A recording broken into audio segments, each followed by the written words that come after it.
kau terus liramu kusuma ayu putraan hatiku mantan manis lamun dahulu maraati lemati marang aku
luar biasa yo iya mak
bocah ajaib saka Kediri no. Oh, Niken Salindri. Pinter, ayu, suarane apik, ya tegane kambil ijo, bejane sok men sing duwe bojo Niken ya no. Iya. Heeh. Ning urung mikir kuwi bakune isih sekolah lan berkarir. Ya, ya ngono to no. Nggih, Pak. Nggih, jan semangate. Suarane iso cemengkling cah kok ora duwe kesel. Ki mesti sedina ping pira? 3, Pak. Poh kaya nguntil anu nguntal pil. Sedina ping 3 bakah men. Pendekar Kediri kudu renek kesel ya, Nok. Nggih, Pak. Oke, lanjut sih. Masuk. Mendah boya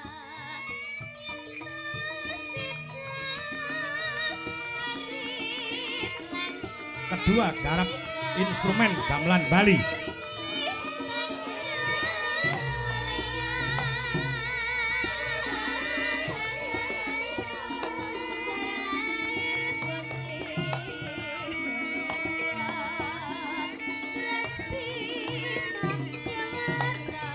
Ya.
bulan Oktober ya masih dalam rangkaian acara hari ulang tahun Partai Golongan Karya utawa Golkar no. Oh ngono ya.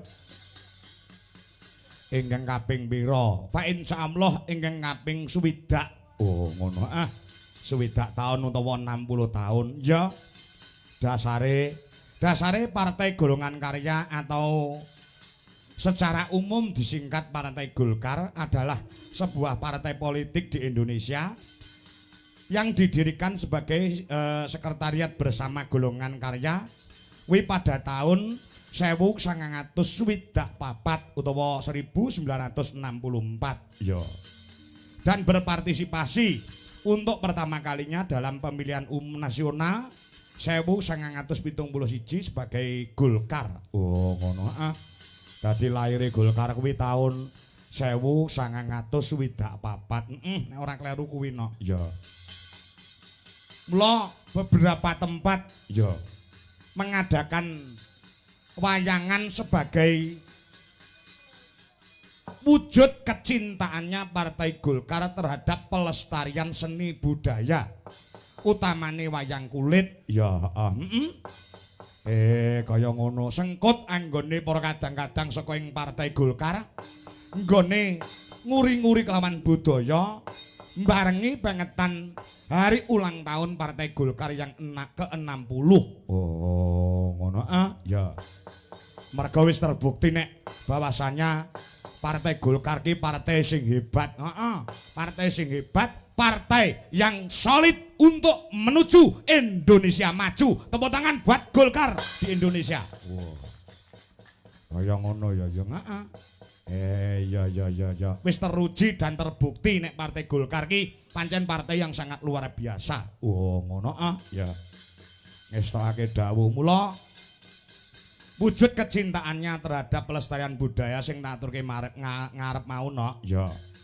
Iki bakal beberapa tempat digelar wayangan sing pertama kali kala wingi tanggal 18 Oktober kuwi rangkaian HUT Golkar ke-60 wayangan ana ing lapangan Gunung Sewu ana ing Kepuh Kertosono Kabupaten Nganjuk ya sing diprakarsai dening panjenengane tokoh spiritual budaya ya ngono ah uga sesepuh Partai Golkar ya ki panjenengane Rama Widodo wi tanggal 18 kepungkur ya lah tidak mau ketinggalan pada malam hari ini juga diadakan HUT Partai Golkar ya sing diadani ana ing Desa Jati Kalen. Oh ngono ah ngiras pantes tasyakuran panjenengane Bapak Muhammad Syafi'i sebagai anggota DPRD Kabupaten Nganjuk. Oh ngono ya iya luar biasa heeh. Sing angka 3 bakal digelar ana ngendi? Sing angka 3 wa insyaallah Partai Golkar akan wayangan lagi ana ing Kabupaten Trenggalek. Wi tanggal 2 November. Oh, ana Trenggalek. Heeh, dibacutke tanggal 16 ana ing Kota Pahlawan Surabaya November. Heeh, wi malam Minggu no. Oh, malam Minggu. Heeh. Wi sing kaping 4. Heeh. Iya. Ingkang kaping 5 kapan? Ingkang kaping 5 fa insyaallah engko nek ora tanggal 23 apa tanggal 30 November kuwi pas malam Minggu ya. Nang ngendi? Ngenteni panjenengane Pak Haji Karyo sing nanggap sumben tanggal kuwi.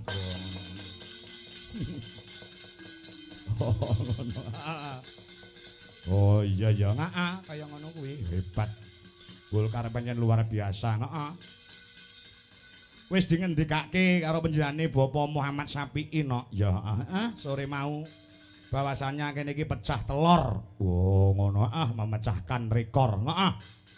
Yang selama Indonesia ini berdiri ya masyarakat oneng Jati Kalen sangat mengidam-ngidamkan sangat mendamba-dambakan seorang wakil rakyat utawa dewan ya panjenengane Bapak Muhammad Syafi'i kuwi wis gelut karo Partai Golkar. Ora kok gelut terus kerengan ora ning wis berkecimpung oneng Partai Golkar wis bertahun-tahun ya ning beliaunya belum mau untuk menjadi wakil rakyat utawa menjadi anggota dewan nggih. Alhamdulillah tahun 2024 ya diketuk hatine saka ing Gusti Kang Murbeng dumadi supaya nuruti kekarepaning para warga masyarakat ana ing Jatikalen. Sebenere panjenengane pamora dadi dewan kuwi uripe wis sarwa turah no. Ya ngono ya heeh. Ning bobote panggilan hati merga prinsipe panjenengane Pak Muhammad Syafi'i kuwi apik-apike wong becik-becike wong kuwi lamun tok uripe bisa piguna tumrap bebrayan agung utawa uripe bisa piguna tumrap wong akeh utawa wong pirang-pirang. Makane panjenengane Bapak Muhammad Syafi'i bersedia untuk mencalonkan sebagai dewan. Alhamdulillah kanthi tulusing ati beliaunya kepengin ngabdi oneng masyarakat Jatikalen Sumerambai Kabupaten Nganjuk. Gusti ngijabahi oneng dapil loro Kabupaten Nganjuk beliaunya mendapatkan suara yang sangat luar biasa. Wekasane wis dilantik sebagai anggota DPRD Kabupaten Nganjuk bengiki syukuran. Oh. Kaya ngono ya, heeh. Saiki Jatikalen wis pecah telur, wis eneng dewan utawa wis ana wakiling rakyat. Beliaunya siap 24 jam untuk melayani masyarakat. Fa insyaallah panjenengane anggone dadi anggota dewan ki wis ora golek bondo no. Bondone iki wis kurang apa Pak Syafi'i karo Ibu. Oh ngono, heeh. Daleme kaya ngono, usahane ya maju. Ya mung keikhlasan ati saka panjenengane Bapak Muhammad Syafi'i sing kepengin ngabdi marang masyarakat Jatikalen. Merga beliaunya mempunyai rasa handar beni tumraping Jatikalen, wekasane beliau maju lan iso kepilih dening lapisaning para kawula dasih. Oh iya. Iya kaya ngono ya, heeh. Pak insyaallah engko beliaunya dadi wakil rakyat sing bener-bener amanah nggone menyambung lidah rakyat utawa menampung aspirasi masyarakat oneng Jatikalen sehingga kedepannya Jatikalen menjadi lebih maju, lebih gondeli marang persatuan kesatuan. Pancen sing diajak kaya ngono no. Wah iya. Ngestoke dawuh kuwi pecah telur sing pisanan. Ya. Pecah telur sing kedua apa? Sing kedua wis ngene nduk, aku tak cerita ya. Aku sering cerita ning pagelaran. Aku wiwit Saba Nganjuk ya. Saba Nganjuk ki udakara taun 2012. Aku wis mlebu ning Nganjuk. Ya. Desa-desa kecamatan-kecamatan sekabupaten Nganjuk wis tak jajah wit taun 2012. Namun Jatikalen baru pertama kali ini dalang kangko sowan ana ing Jatikalen merga ditanggap dening panjenengane Pak Muhammad Syafi'i. Tepuk tangan buat beliaunya. Kaya ngono ya, heeh. Monggo sing tak incim iki ya mung Jatikalen ki kapan lek wayangan aku ya. Lengkong wis, Bagor Wetan, Bagor Kulon. Brebet Ya, Tanjung Anom, Ngronggot, Luceret. ya. Kertosono wis tak jajah kabeh. Lah, iki tumraping amake dhewe juga pecah telur. Iso ngambah ana ing Jatikalen. Ya, iya. Pecah telur yang ketiga selama saya menjadi dalang wiwit tahun 96 97 baru kali ini ditanggap uang belas ora dinyang. Oh ngono. Kaya ngono ya, Iya. luar biasa wong piyaine kaya ngono kok. Le grapyak le semanak karo ibu aku teko sore mau langsung bae ya. Oh ngono. Monggo Mas Kongko nggo pinarak mriko. Ya. Ya, matur sembah nuwun wis pokoke muga-muga awake dhewe isane njurung pandonga kedepannya Partai Golkar tetap semakin solid, Kang Sarto semakin maju dan selalu berkarya untuk rakyat, untuk masyarakat Indonesia. Amin. Ya, Yo ngaturke lelagon apa? Mars Partai Golkar. Ya, Mars Partai Golkar. Ya. Yo. Kanca-kanca Dwijo Laras Indonesia. ya Komplit kabeh mangkat iki. Ya, Yogane utawa panjake nganti turah-turah. Oh ngono. Nek lumrahe yoga dalang ki wong 18, ya. Wong 19, ya. Iki enek wong 17. Wah, ya. 17 enom kabeh ora nek sing tuwek, sebabe tuwek sithik tak pateni masalah. Ya. Ngono ya. Ganteng-ganteng bergas-bergas, ya cemlorot-cemlorot kabeh, ya. Sret.